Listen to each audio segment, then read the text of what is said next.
Welcome to my first podcast.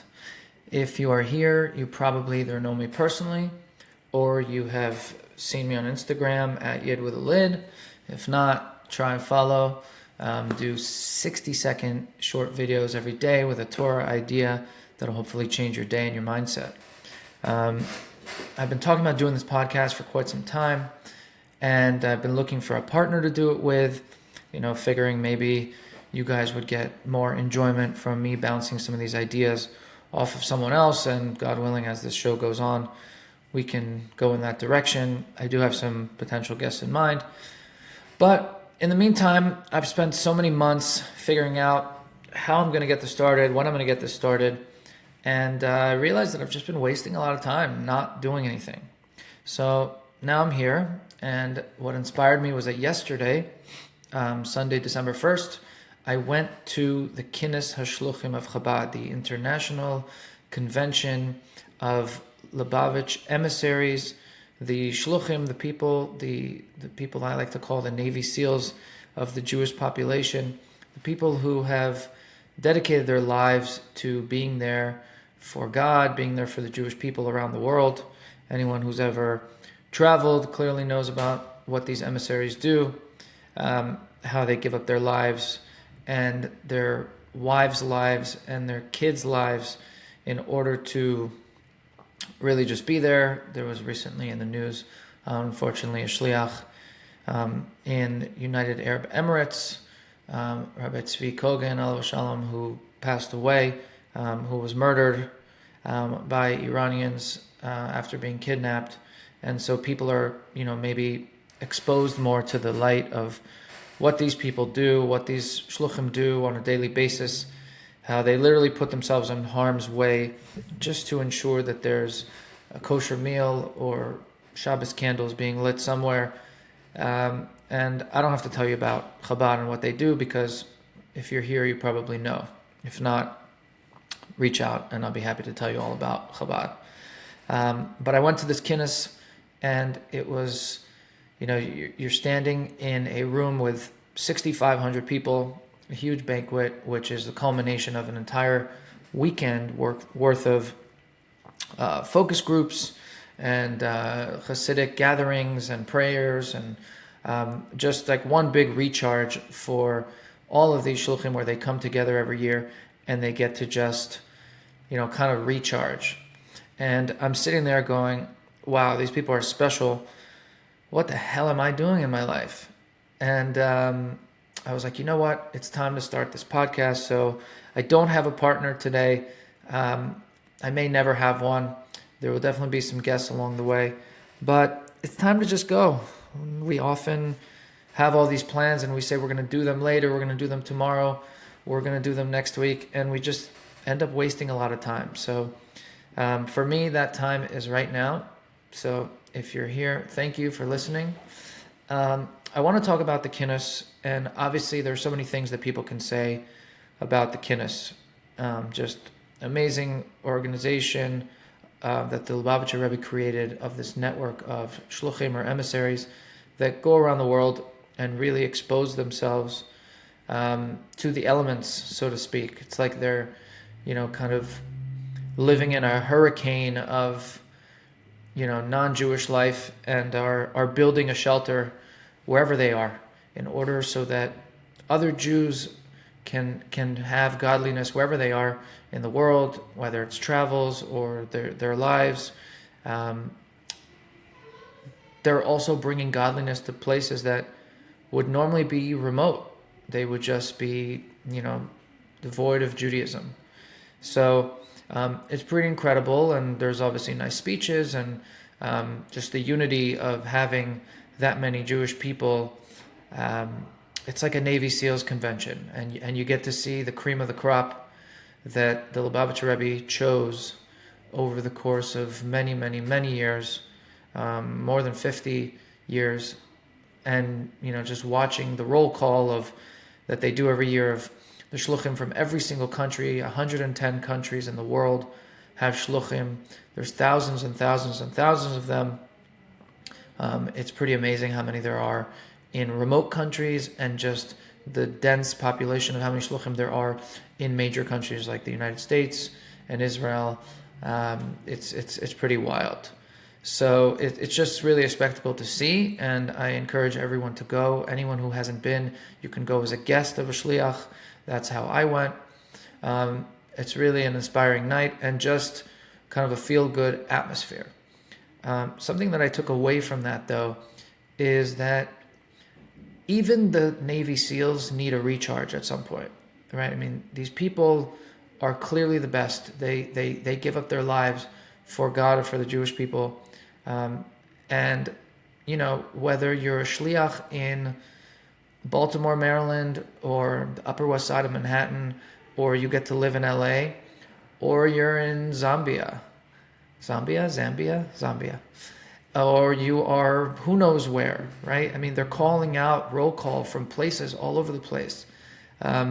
Life is not easy as a shliach.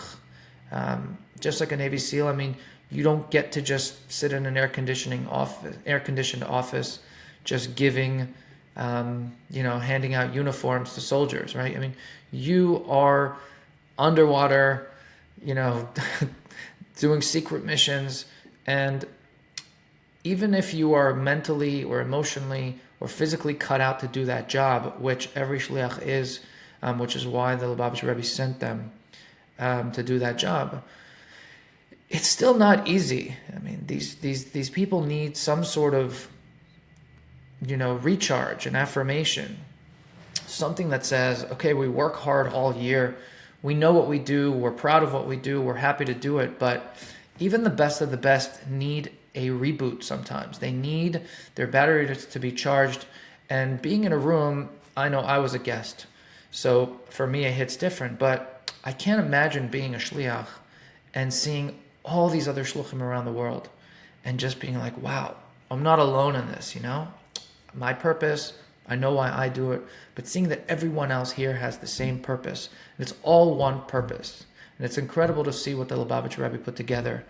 I mean, if this was, a Microsoft convention or an Apple convention or an Amazon convention, where one man had the vision to set up this kind of enterprise, and everyone was around working towards that same goal, I mean, that would be incredible on its own, let alone the fact that this isn't a business for these people. This is a life. This is an eternity for these people. Having that recognition, being in that room with all of those people who share the same life goal, same values, the same mission, I'm assuming, and I don't know because I'm not a shliach, but I'm assuming that this is like the biggest infusion of hell yeah, you did it, right? You're going to keep doing it. And this probably re-energizes the shluchim throughout the whole year, especially with difficult times, especially when a shliach gets murdered just for, putting tefillin on other Jews who are there, just for you're a target, just because you're spreading godliness. It must be a real boost. And it kind of got me thinking, every single person has some sort of mission, right? We're not all Navy SEALs. I know I'm not. Some of us are just basic foot soldiers. Some of us are driving tanks. Some of us are just handing out uniforms. Whatever that is, we always get tired at some point. There's always a time where it's just like, okay, I got it. This is what I do. I know I have to do it, but I need a recharge. I need a boost. And I was thinking about it, that the best recharge we can have is to follow this Kinnas Hashluchim, is surround ourselves with like-minded people who are working towards the same goals and saying, hey, how do you get through the day?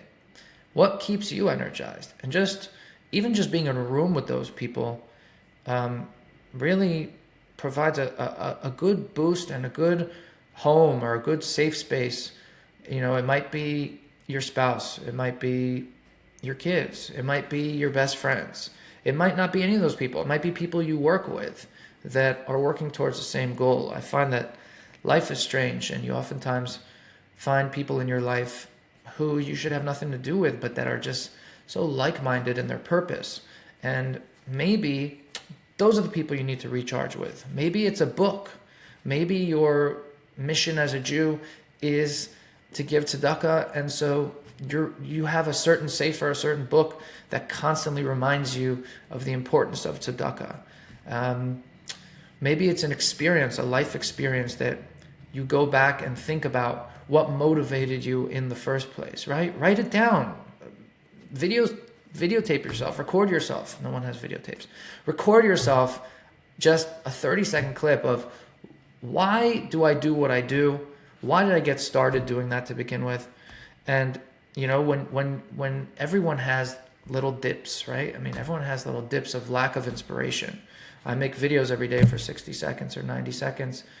And sometimes it's hard, right? It's like I'm not really feeling it today. Like someone pissed me off, or I'm busy at work, or I'm just tired, man. Who knows, right? Whatever it is, find that source of inspiration. Find that, whatever it is that got you started, whatever it is that keeps you going, point to that. Find it. Reflect on it. I know that for me, if I spend 30 seconds a day, and especially after this Kinnas, watching these people giving up their lives for the cause, if I spend 30 seconds in a day just saying, what is my cause? What's my purpose? Why do I even do this? Now, for me, on a business level, I make headstones every day, right? I see people who have lived full lives and people who have lived shortened lives. I see what their families see. I see what their families feel. And I see what people write about them on their headstones, right? And something I think about often is, just to recharge is, what do I want my headstone to say? What are the people around me going to say? What are they going to write on my headstone? And that pushes me to think about who I want to be as a person. Once I define who I want to be as a person, I now spend time and say, okay, well, how do I get there? Once I decide how I get there, and I have that roadmap just planned out, then when things start to, sort of come apart, or when I start to lose inspiration, I can revert back to the roadmap. I can say, okay, I remember this, right? I remember that I thought about my headstone, and then I decided what I want to be and what I want to do with my life. And then I mapped out how to get there. And now that I know, I can go back and just look at the guide, right? It might be a mental guide. It might be I wrote it down somewhere. I have a spreadsheet of these things. You don't have to be as intense as I am about it. But it keeps me focused. It keeps me centered, right? Whatever that is for you, I think you should write it down. And I think you should be able to revert back to it. And at first, it might be something that you have to think about every single day, right? It might take 10 seconds or 10 minutes or 30 seconds or whatever it is that gets you to say, what am I focused on, and what am I doing, and why am I doing it, and how do I go about it? So that the days that you're not motivated, or that you lose sight of the end goal, or why you're even there in the first place, you can just go back and revert to that. So I would task all of you, whoever's listening, to just think about what that is for you. And no one can tell you what your mission is. You know deep down inside, just like Yitzchak dug wells because there was water already in there. He didn't need external water. He knew all you have to do is remove the coarse layers and you'll find it. Every single one of us has that inspiration of where we are and where we're supposed to go and what we're supposed to do about it. So if you just spend 30 seconds a day and narrow that down, just find a way to reflect on that. Find a way to create your own Kinnas Hashluchim. Whatever that is, the book, the people in your life, maybe just a mental exercise of going through that, how you got there and where you're going, figure that out. And once you do, find a way to make that a common habit. Make that a routine exercise. And it'll keep you on your path and will keep you successful. Anyway, thank you for listening. I hope you guys have a great day, and I will see you in the next one.